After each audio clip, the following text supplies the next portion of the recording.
Alright all, and welcome back to the Day 3 preview of the Galway Festival, alongside a few looking at the Day 2 Festival of glorious Goodwood as well. And we come back here after what was a very interesting day at Galway yesterday. And it comes down to the horse I put up in the second race, the Fillies Maiden, a filly called Alizarine, or as it was, Aurora Princess for Jesse Harrington. I thought I'd landed a massive coup, 11-1 into 7-2. Horse won quite cosily. I thought this was a really good filly, a really good new 2-year-old, potentially one to look forward to. Ended up not being the right horse.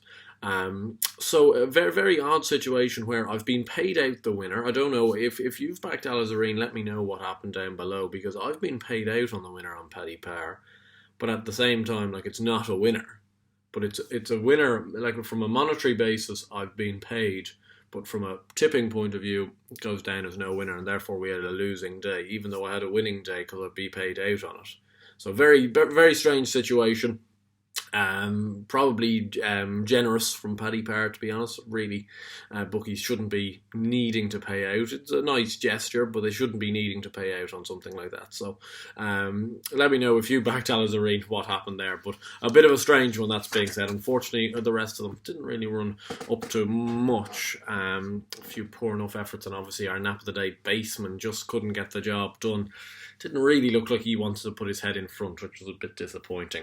Moving on though to Galway Day 3, and we finally get some jumps action to get stuck into, starting off with the 4:35, a mare's handicap hurdle, and I've been banging on about these two mares on Twitter all of yesterday. I thought they were massive prices when they opened up, and they're still massive prices, I believe.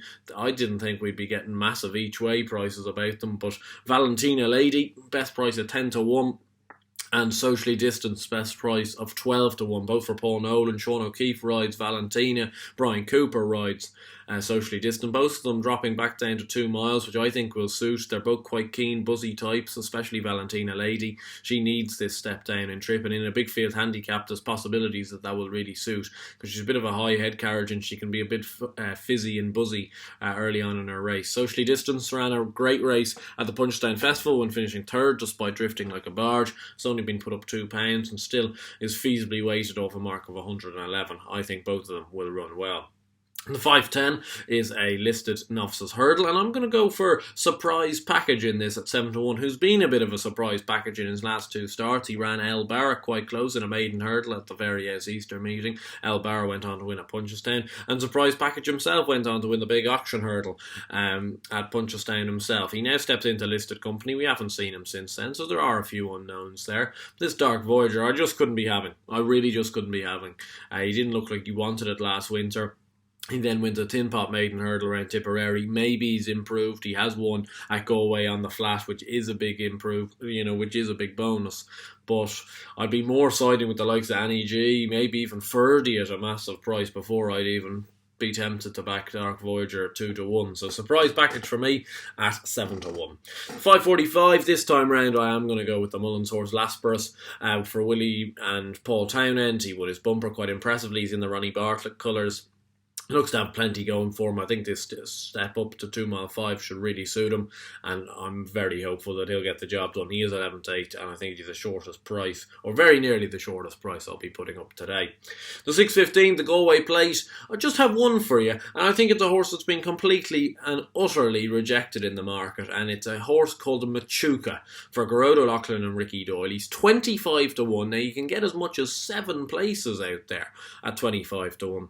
And this horse won the big handicap chase at the Leopardstown end of season finale. It couldn't have worked out any better.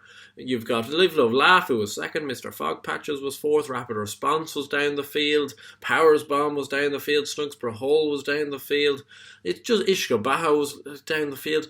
All of these horses have gone on to win big pots since. So I don't know what's going on. He's been raised £8 for that effort, so he's on a career high mark of 143, or 144 should I say. I completely get that.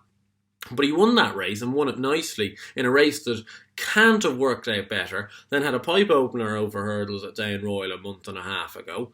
I think he should be cherry ripe for this, and wouldn't surprise me if he outruns those massive odds of 25-1. 6:45, 2 mile 5 handicap hurdle. My main selection in this is Guiri for Jesse Jesse Harrington and Simon Torrance. Jesse's horses have been running well on the flat so far this week, and hopefully they can translate over hurdles. This horse won quite nicely at Punchestown when beating Lowlie the Fields in a handicap hurdle. He's been raised £10 for that effort, but should go very close again, I believe, at 8-1. And a horse that came third in that Lowlie the Fields and Guiri race was Fortune Street, who ran an absolute stuffer under Richie Condon that day. I got very jumpy. He was a big price of 25-1. He's 22-1 this day. He went over fences the last day at Wexford. He never has shaped to me like he'd be a horse that wanted to go over fences, and he showed that. He kind of was backing off them. So he's back over hurdles here. He's feasibly handicapped at some of his best performances, and hopefully he runs well. 7:15 2-mile handicap chase, or 2-mile 2 handicap chase, should I say. And two De Bromhead horses I'll be taking to the well with me today. Abbey Magic at 9-1, a nice mare.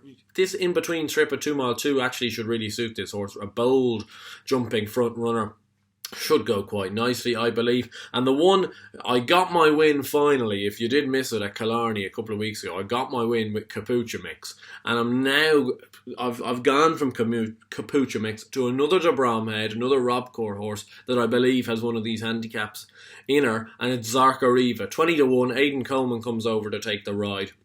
I think she's got a decent chance. She's running actually quite nicely in that Capuch Mix race before coming down at 2 out. I think there's still possibilities there.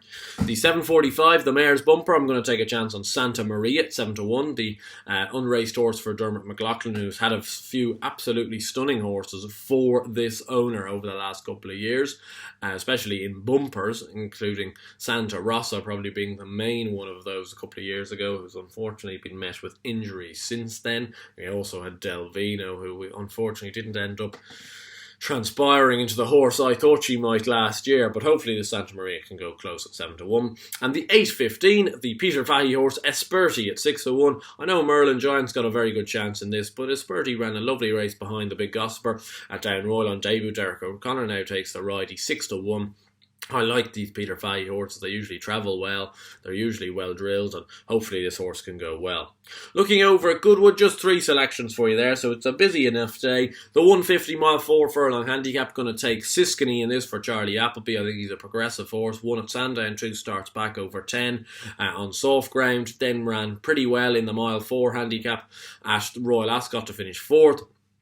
Only beaten a length and a half that day on Good to Firm. He's now back on softer ground over a mile 4. As long as he stays the trip, I think he should take a fair bit of beating, to be honest, at 4-1. 3 o'clock, 5 furlong Mulcombe Stakes. I'm going to take a chance on Nymphodora in this at 10-1 for Andrew Balding. Won again on slightly softer ground at York in a listed race on her second start, then went to Royal Ascot, was kind of taken off her feet, ended up finishing mid-div in one of the big juvenile races. Back into lighter waters here, and on a slightly more forgiving ground, I think she should go well. And the 3:35, the nap of the day. I just don't see how Poetic Flare gets beat. I know some of these mares are decent enough, but I don't think that Falmouth/1000 Guineas form is up to a whole pile. They keep beating each other. Alcohol Free, Mother Earth, Snow Lantern. Doesn't seem to be too much kind of consistency to the performances. Poetic Flare, I know he'd probably want a bit better ground. He'd be odds on. He'd be 4-6 if it was good ground, if it was good to firm ground. And you're getting 5-4 just because there's a little bit of an issue about the ground, but even then, he still ran superbly in the Irish 2000 Guineas on bottomless ground behind McSwinney, so it's not really much of a concern for myself. Anyway, I hope you guys did enjoy this video. If you did, please do give it a like and subscribe to the channel down below, and of course let me know your selections for Day 3 at Galway and Day 2 at Glorious Goodwood. And until next time, where I'll be back for Day 4 and Day 3 respectively, I hope you stay safe, stay well, land a few bets. I'll see you guys then.